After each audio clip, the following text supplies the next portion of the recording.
multiple studies in different countries now. If you don't finish high school, your telomeres are shorter than if you did, and then correspondingly shorter than if you went to some form of tertiary education. But that's then you do multivariate analysis and you see that that holds true. Now, we don't know if that degree of telomere shortness is enough to be consequential and transmitted. We know the extreme telomere shortness can be transmitted in a way that causes overt clinical disease in the child who gets them, even though they're wild type, right? We don't know whether the milder form is corrected and adjusted back in the child, and whether it matters. Maybe it's not adjusted well enough to correct entirely. So that's the unknown thing, and this will be a population-based thing because we're looking at effects over large numbers of people. It's not tight for one person. Just like smoking doesn't mean you will always get lung cancer if you smoke.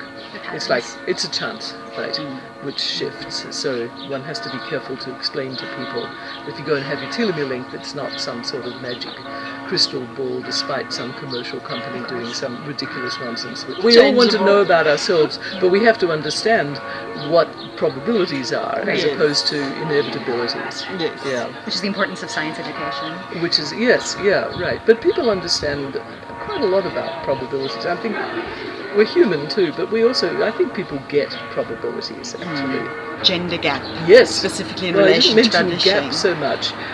The publishing ones, yes. But that really is just a symptom.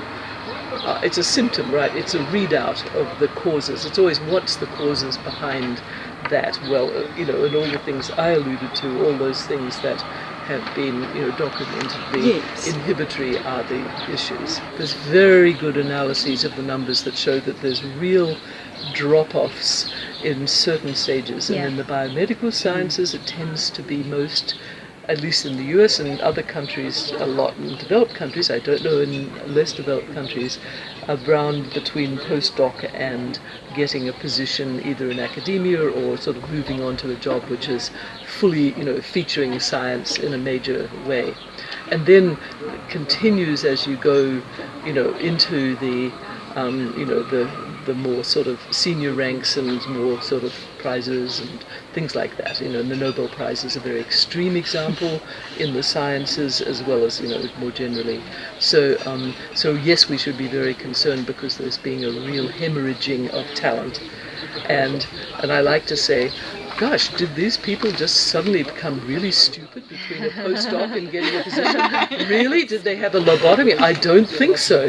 And that's the time when you're a graduate student and a postdoc, that's the time when your abilities of a scientist have become very clear. And women postdocs are very successful in my field, I can assure you, so we have to look at what are the systemic things, and some of them are cultural, and as was pointed out really well in that study, it's surprising because it's these sort of little things that you think are little, but they all add up. The sort of, the disparaging of women and so forth.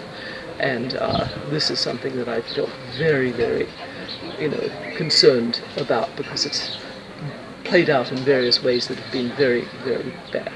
So, and yet, and I made a connection with racism. I said, racism, comments used to be very common, right? And that is so harmful in the same way that disparaging comments to women about women are harmful to the object of that disparaging comment, and it all adds up. And now people get it for racism, and it's sort of like, no, you don't do that. And we're getting there with gender, but at the moment it's still, I was just joking. Oh, can't she take it? Stuff like that. But it is very damaging to people. And I remember when Lawrence Summers came out with these disparaging comments about women. I was a well-established scientist by then, and that hit me in the gut. It was like being kicked in the gut. And here was I, totally confident in my research by then. It hadn't started that way, but I had accomplished things, I knew objectively, and it still managed to kick me in the gut. So these things are very, very serious. And